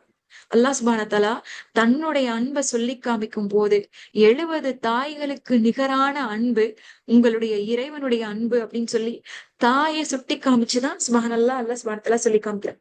அது மட்டும் இல்லாம தந்தையின் பொருத்தத்தில் அல்லாஹ்வின் பொருத்தமும், தந்தையின் கோபத்தில் அல்லாஹ்வுடைய கோபமும் இருக்கு அப்படின்றதையும் அல்லாஹ் சுப்ஹானஹு வ தஆலா நமக்கு நினைவுபடுத்தி காமிக்கிறான். சகோதரிகளா, தாய் தந்தையுடைய அன்பையும் பிள்ளைகளுடைய அன்பையும் நம்ம ஒப்பிட்டு பார்த்தோம் அப்படின்னு சொன்னா தாய் தந்தையுடைய அன்புதான் உயர்ந்து நிற்கும். நம்மளுடைய அன்பு நம்மளுடைய தாய் தந்தையோட அன்பை விட கொஞ்சம் கம்மியா தான் இருக்கும். ஏன் அப்படின்னா அதுல ஏதாவது ஒரு சுயநலம் இருக்கு. ஆனா சுயநலமே இல்லாத அன்பு அப்படின்னு சொன்னா அது இந்த பூமியில மகத்துவமான இந்த தாயும் தந்தைக்குமான அன்பா மட்டும்தான் இருக்கும். அதனாலதான் அல்லாஹ் சுப்ஹானஹு வ தஆலா தன்னுடைய திருமறையில பனி இஸ்ரேல் சூரத்துல் இஸ்ரால 17வது அத்தியாயத்துல 23வது வசனத்துல சொல்றான், ஆகவே நீங்கள் என்னை வணங்குங்கள், எனக்கு மாறு செய்யாதீர்கள், உங்களுடைய தாய்க்கும் தந்தைக்கும் பணிவிடை செய்யக்கூடிய மனிதர்களாக இருங்கள் அப்படின்னு சொல்லி காமிக்கிறார். இதோட மட்டும் இல்லாம அல்லாஹ் சுப்ஹானஹு வ தஆலா இன்னும் என்ன சொல்லி காமிக்கிறா அப்படின்னு சொன்னா, அல்லாஹ்வை வணங்குவதை தாண்டி ஒரு மிகச்சிறந்த அமல் இருக்க முடியும். அதாவது அஸ்ஸலாத்து அலா வக்திஹா, ஐயோ அமலி, அல்லாஹ்வுடைய புறத்துல எந்த அமல் மிகச்சிறந்த அமல் அப்படின்னு சொல்லி ஒரு கேள்வி கேட்கும் போது அந்த கேள்விக்கு நபி ஸல்லல்லாஹு அலைஹி வஸல்லம் சொல்றாங்க, அஸ்ஸலாத்து அலா வக்திஹா பிர்ருல் வாலிதைன், தொழுகையை அதனுடைய குறிப்பிட்ட நேரத்தில் தொழுவதும் தாய்க்கும் தந்தைக்கும் பணிவிடை செய்யக்கூடிய இரக்கமுள்ள மனிதர்களாக இருப்பதும் தான் அப்படின்னு சொல்லிட்டு அந்த நபிமொழி நமக்கு நிறைவுபடுத்தி காமிக்குது. அது மட்டும் இல்லாம அல்லாஹ்வுடைய பொருத்தத்தை மொத்தமா வாங்கிக்கணும், அல்லாஹ்வுடைய கோபத்துல இருந்து பாதுகாப்பு தேடிக்கணும், அல்லாஹ்வுடைய நேசம் நமக்கு முழுசா கிடைக்கணும்னு சொல்லி யாராவது ஆசைப்பட்டோம் அப்படின்னு சொன்னா தாய்க்கும் தந்தைக்கும் பணிவிடை செய்யக்கூடிய மனிதர்களாக நம்ம மாறணும். ரெண்டாவது என்ன அப்படின்னா, தாய் தந்தைய நேசிக்கிறதும் அவங்களுக்காக நம்ம கட்டுப்படக்கூடிய பிள்ளைகளாக வாழ்றதும் நபிமார்களின் குணமாம் சகோதரி. சுபஹானல்லாஹ். நபிசுல்லாசம் அவங்க அல்லாஹ் சுப்ஹானஹு வ தஆலா யஹ்யா அலைஹிஸ்ஸலாம் பத்தி சொல்லும் போதும் ஈசா அலைஹிஸ்ஸலாம் பத்தி சொல்லும் போதும் சூரத்துல் மரியம்ல இதைதான் சுட்டி காமிக்கிறான். அவங்களுடைய பெற்றோர்களுக்கு கட்டுப்படக்கூடிய பிள்ளைகளாக இருந்தாங்க. அவங்க வந்து நிராகரிப்பவராகவோ புறக்கணிப்பவராகவோ அவங்க இல்லை அப்படின்னு சொல்லி காமிக்கிறோம். அப்ப தாய் தந்தைக்கான நேசமும் பணிவிடையும் நபிமார்களின் பண்புகளில் ஒன்று. சுப்ஹானல்லாஹ். மூணாவது விஷயம் என்ன அப்படின்னா, தாய் தந்தைக்கான இந்த நேசமும் பணிவிடையும் சுவனத்திற்கான வழி அப்படின்றதுல எந்த மாற்று கருத்துமே இல்லை. ஒரு முறை வந்து நபி ஸல்லல்லாஹு அலைஹி வஸல்லம் கிட்ட ஒரு மனிதர் வந்து கேக்குறாரு, யா ரசூலுல்லாஹ், அல்லாஹ்வுடைய பாதையில நான் ஜிஹாது செய்யணும், போரிடணும்னு சொல்லி நான் ஆசைப்படுறேன், எனக்கு ஏதாவது உபதேசம் சொல்லுங்களேன் அப்படின்னு சொல்றாங்க. நபி ஸல்லல்லாஹு அலைஹி வஸல்லம் சொல்றாங்க, உங்க உங்க கூட உங்க அம்மா இருக்காங்களா அப்படின்னு கேக்குறாங்க. உடனே அந்த மனிதர், ஆமா யா ரசூலுல்லாஹ் அப்படின்னு சொல்றாரு. உடனே நபி ஸல்லல்லாஹு அலைஹி வஸல்லம் சொல்றாங்க, அப்படின்னா நீங்க வந்து போரிடுறதை விட உங்க தாய் கூட போய் இருங்க. ஏன் அப்படின்னா இதுதான் சுவனத்திற்கு செல்லக்கூடிய வழி. தாயின் காலடியில் சுவனம் இருக்கு அப்படின்ற இந்த இப்னு மாஜால பதிவான அந்த நபிமொழியை வந்து நபி ஸல்லல்லாஹு அலைஹி வஸல்லம் வந்து சொல்லி காமிக்கிறாங்க. சுப்ஹானல்லாஹ். அப்ப அல்லாஹ்வுடைய பாதையில போர் செய்யறதை விட சிறந்த அமல் எது அப்படின்னு சொன்னா, தாய்க்கும் தந்தைக்கும் பணிவிடை செய்து அவங்க கூடவே இருக்கிறது சகோதரி. அவங்க கூடவேனா பிசிக்கல் பிரசன்ஸ் இல்ல, அவங்கள விட்டு தூரமா இருந்தா கூட அவங்களுக்கு கட்டுப்படக்கூடிய, அவங்களுக்காக பிரார்த்தனை செய்யக்கூடிய நல்ல பிள்ளைகளாக இருப்பது, அவங்க நம்ம கூட இருக்கக்கூடிய வாய்ப்பு கிடைக்கும் போது அதை சரியான முறையில் பயன்படுத்தி கொள்வது. அல்ஹம்துலில்லாஹ்.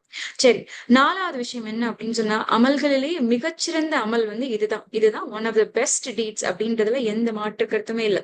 அஞ்சாவது என்ன அப்படின்னு சொன்னா, தாய்க்கும் தந்தைக்கும் கட்டுப்படாமல் இருப்பது பெரும் பாவங்களில் ஒன்று அப்படின்னு சொல்லிட்டு நபி ஸல்லல்லாஹு அலைஹி வஸல்லம் சொல்லி காமிக்கிறாங்க. இந்த நபிமொழி வந்து முஸ்லிம்ல பதிவாயிருக்கு.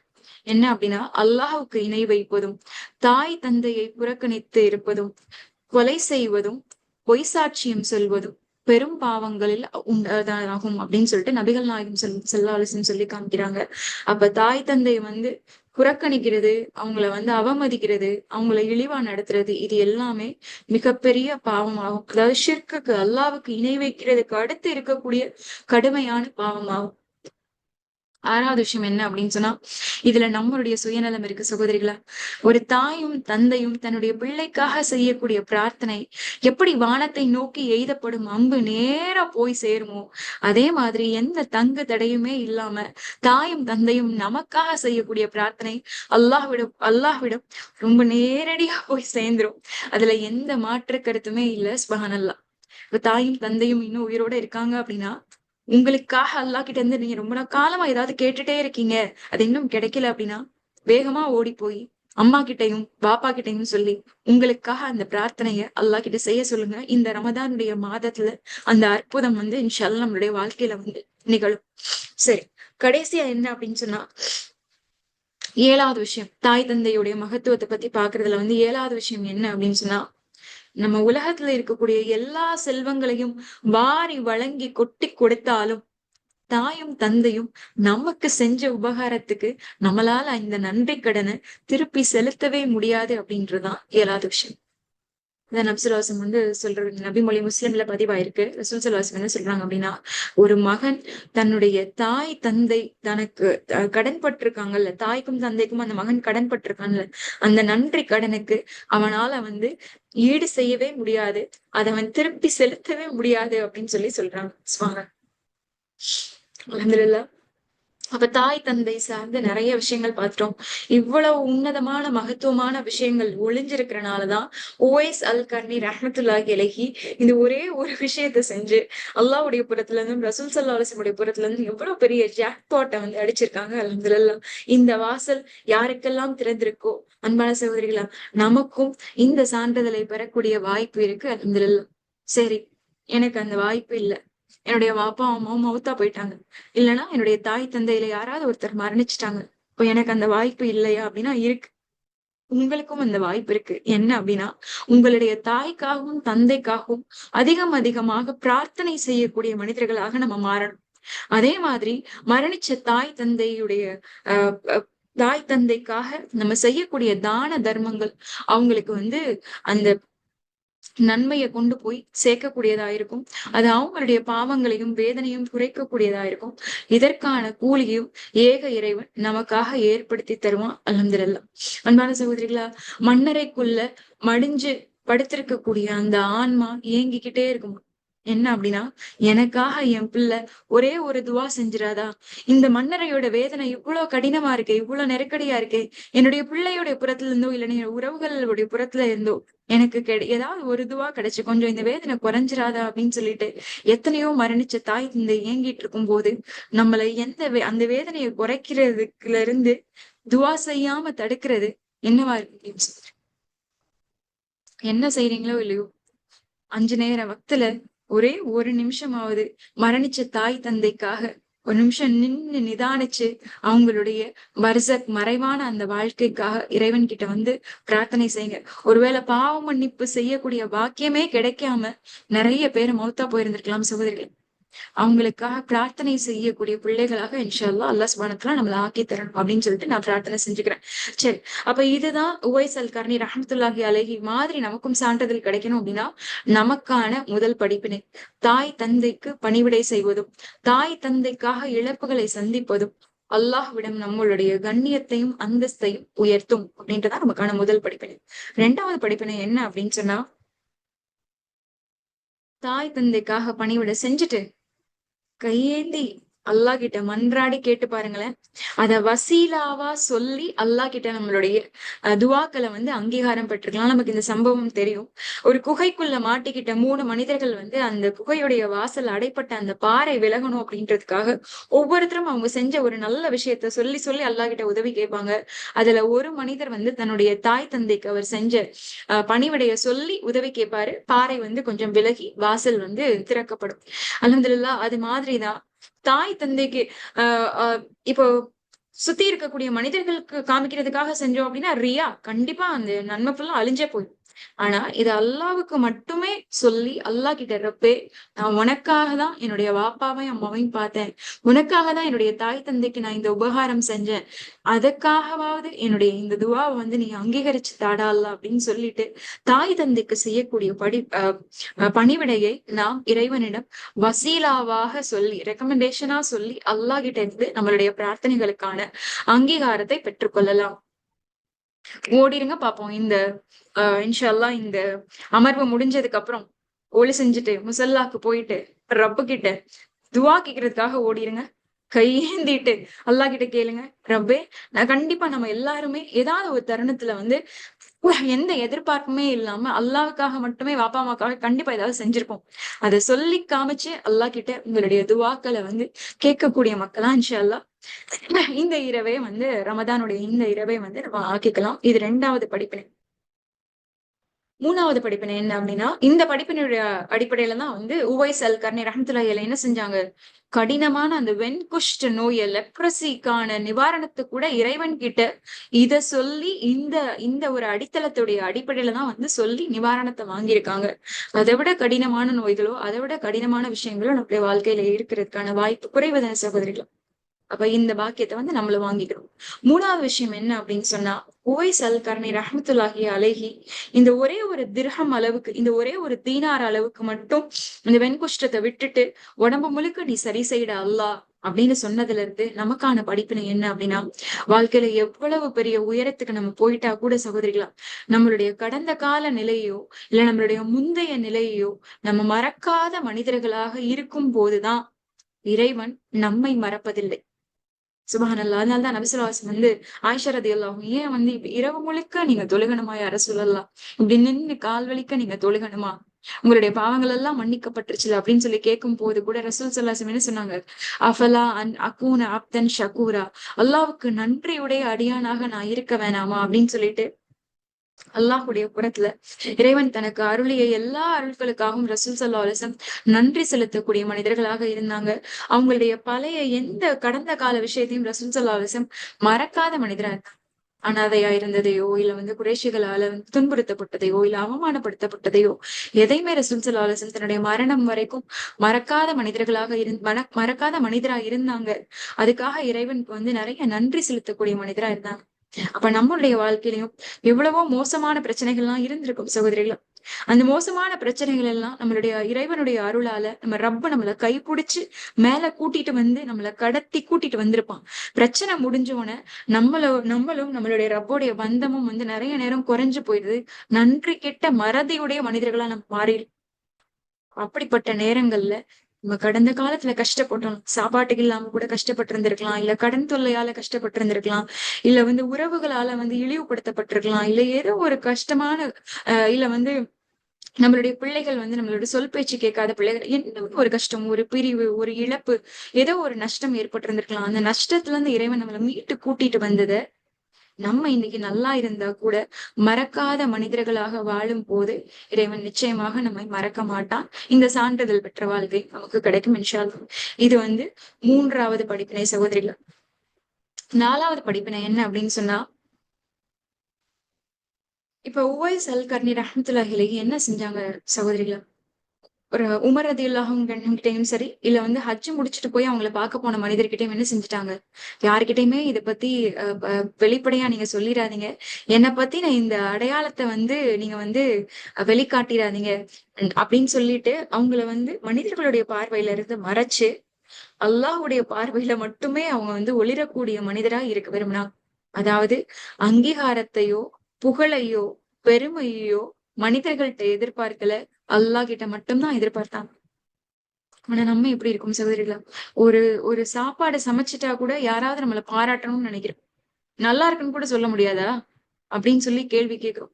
இல்ல அப்படின்னா, ஏதாவது சமூகத்துக்கு ஏதாவது சேவை செஞ்சாலே உடனே என்ன செஞ்சுடுறாங்க? உடனே ஒரு செல்ஃபி எடுத்து அத போஸ்டர் போட்டு WhatsAppலயும், Facebookலயும் ஷேர் பண்ணி அத பகிரங்கப்படுத்தக்கூடியவங்களா மாறிடுறோம். அப்ப இந்த அங்கீகாரத்தையும், அடையாளத்தையும் மனிதர்களிடம் தேடும் காலம் வரைக்கும் இந்த சான்றிதழ்ல கூட நமக்கு கிடைக்காது. அப்ப அங்கீகாரங்களை அல்லாஹ்விடம் மட்டுமே தேடக்கூடிய மனிதர்களாக இருக்கணும் அப்படின்றதுதான் இந்த அழகான வாழ்க்கை நமக்கு தரக்கூடிய 4வது படிப்பினையா இருக்கு. 5வது படிப்பினை என்ன அப்படின்னு சொன்னா, சகோதரிகளா, சில மனிதர்கள் சிலரை தரைக்குறைவாக பார்ப்பார்கள். இப்ப உவைஸ் அல் கர்னி ரஹ்மத்துல்லாஹி அலைஹிய கூட சில மனிதர்கள் தரக்குறைவா பார்த்தாங்களாம். ஏன் அப்படின்னா, அவங்கள்ட்ட சரியான ஆடை இல்ல. அவங்க ரொம்ப எளிமையான வாழ்க்கை தான் வாழ்ந்தாங்க. அப்ப இப்படி சில மனிதர்கள நம்மளோ இல்ல நம்மள சில மனிதர்களோ தரைக்குறைவா பார்க்கக்கூடியவங்களா இருக்கக்கூடிய இந்த காலகட்டத்துல நம்ம எதை சொல்லி மனச ஆறுதல் படுத்திக்கணும் அப்படின்னு சொன்னா, அன்பான சகோதரிகளே, உலகமே நம்மள கண்டு கொள்ள விட்டாலும் கூட நம்ம ரப்பு இருக்கான் அப்படின்ற அந்த சிந்தனை இருக்குல்ல, அதோட தாண்டி நம்மளும் எந்த மனிதரையும் தரக்குறைவா பார்க்கவே கூடாது. நம்மளுடைய பார்வையில அவங்க தாழ்ந்தவங்களா தெரியலாம். ஆனா அல்லாஹ்வுடைய பார்வையில அவங்க உயர்ந்தவங்களா இருப்பாங்க சகோதரிகளா. ஒரு பெரிய கூட்டம் நம்ம முன்னாடி இருந்துச்சு அப்படின்னு சொன்னாலும், நம்ம நினைக்கிற சில மனிதர்கள் அல்லாஹ்வுடைய தோழர்கள், அவுலியாக்களா இருக்க மாட்டாங்க. ஆனா நம்ம நினைக்காத சில மனிதர்கள் அல்லாஹ்வுடைய அவுலியாக்கள், அல்லாஹ்வுடைய தோழர்களாக இருப்பாங்க. ஆனா நம்ம யாரையாவது காயப்படுத்திட்டோம் அப்படின்னா, ஒருவேளை அந்த நம்ம காயப்படுத்தின மனிதர் அல்லாஹ்வுடைய அவுலியாவாக, அல்லாஹ்வுடைய வலியாக, அல்லாஹ்வுடைய நேசராக இருந்துட்டாரு அப்படின்னு சொன்னா, அதோடைய விளைவு எவ்வளவு பெருசா இருக்கும் அப்படின்னு யோசிச்சு பாருங்களேன். தன்னுடைய நேசர்களுக்கு யாராவது அநீதம் இழைக்கும் போது அவர்களுக்கு எதிராக நான் போர் பிரகடனம் செய்யறேன் அப்படின்னு சொல்லிட்டு இறைவன் சொல்றான். அதனால அன்பான சகோதரிகளா, யாரையுமே நம்ம மட்டமாவோ, தரம் தாழ்த்தியோ, குறைவாவோ, தரக்குறைவாவோ பார்க்க கூடாது.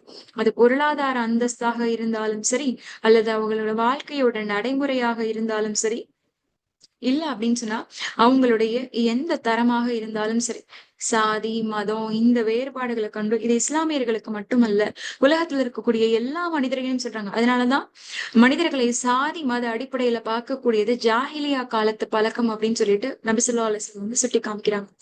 அன்பானவர்களா, அடுத்த முறை மிஸ்கீனா இருக்கட்டுமே, மிஸ்கீனா இருக்கக்கூடிய மனிதருடைய புறத்துல இருந்து அல்லாஹ் உங்களுக்கான அருளை கொண்டு சேர்க்கலாமே. அப்ப மிஸ்கீன கூட நம்ம தரக்குறைவா பாக்குறதுக்கு முன்னாடி, ஏளனமா நினைக்கிறதுக்கு முன்னாடி, போங்க போங்க ஒன்னும் இல்ல அப்படின்னு சொல்லி விரட்டி அடிக்கிறதுக்கு முன்னாடி, அவங்க அல்லாஹ்வால் நமக்கு அனுப்பப்பட்ட அருளாக இருப்பார்களா அப்படின்னு சொல்லி ஒரு நிமிஷம் நம்ம யோசிச்சு பார்க்கணும் சகோதரிகளா.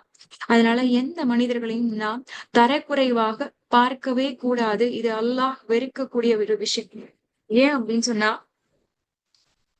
நம்ம தரக்குறைவா பார்த்து போன அந்த மனிதர்கள் அல்லாவிடம் நமக்கு எதிராக கையேந்திட்டாங்க அப்படின்னு சொன்னா,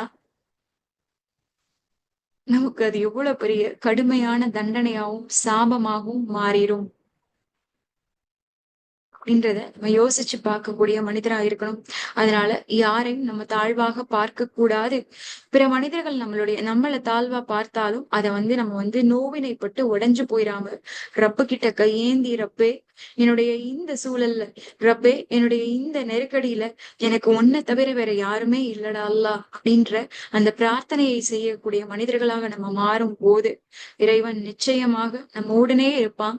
நம்மளை கண்ணியப்படுத்தக்கூடிய ஒரு சபையில இறைவன் நிச்சயமாக நம்மை கண்ணியப்படுத்துவாங்க.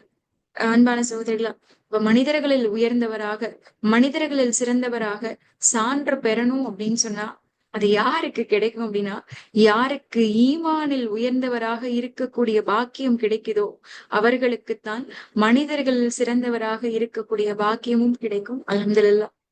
அப்ப உவைஸ் அல் கர்னி ரஹ்மத்துல்லாஹி அலைஹியுடைய வாழ்க்கையில இருந்து நமக்கான 5 படிப்பினையை மட்டும் இன்னும் ஒரு தடவை சொல்லிட்டு இந்த அமர்வை நான் நிறைவு செய்ய விரும்புறேன். அல்ஹம்துலில்லாஹ்.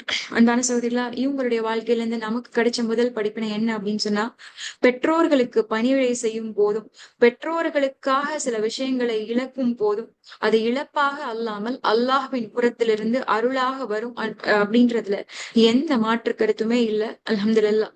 2வது விஷயம் என்ன அப்படின்னு சொன்னா, நமக்கு துவா அல்லாஹ்வுடைய புறத்துல இருந்து ஏதேனும் பிரார்த்தனை அங்கீகரிக்கப்பட வேண்டும் அப்படின்ற நிலை இருக்கும் போதெல்லாம் நம்முடைய தாய்க்கும் தந்தைக்கும் நாம் அல்லாவுக்காக செய்த அந்த பணிவிடைகளை வசீலாவாக இறைவனிடம் மட்டுமே சொல்லி உதவி தேடும் போது நிச்சயமாக ஏந்தப்பட்ட நம்முடைய கைகள் வெறும் கையாக இறைவனால் அனுப்பப்படாது. நம்மளுடைய பிரார்த்தனைகள் அங்கீகரிக்கப்படும். 3வது விஷயம் என்ன அப்படின்னு சொன்னா, வாழ்க்கையில எவ்வளவு உயரத்துக்கு நம்ம போனா கூட நம்முடைய தாழ்வான இல்ல மோசமான கடந்த காலத்தை நினைத்து பார்க்கக்கூடிய மனிதர்களாகவும், இந்த கடந்த கஷ்டமான காலத்துல இருந்து நம்மள இறைவன் மீட்டு கூட்டிட்டு வந்ததுக்காக இறைவனுக்கு நன்றி செலுத்தக்கூடிய மனிதர்களாகவும் நாம் இருக்கும் போது இறைவன் நம்மை ஒருபோதும் மறப்பதில்லை. 4வது படிப்பினை நம்ம என்ன பார்த்தோம் அப்படின்னு சொன்னா, எந்த விஷயம் செஞ்சாலும் அங்கீகாரத்தையும் அடையாளத்தையும் அல்லாஹ்வுடைய புறத்திலிருந்து மட்டுமே எதிர்பார்க்கும் போது நிச்சயமாக இறைவன் கண்ணியப்படுத்தக்கூடிய மனிதர்களில் நாம் இருப்போம். கடைசி 5வது படிப்பினை நம்ம என்ன பார்த்தோம் அப்படின்னா, எந்த மனிதரையும் தாழ்வாகவோ தரைக்குறைவாகவோ நாம் பார்க்க கூடாது. கையேந்தி எந்த மனிதர் நம்மிடம் வந்தாலும் அவருக்கு தர மறுக்க கூடாது. ஏன் அப்படின்னா, நம்ம கிட்ட ஏந்தப்பட்ட கைகளை நம்ம வெறும் கையை அனுப்பிச்சிடலாம்.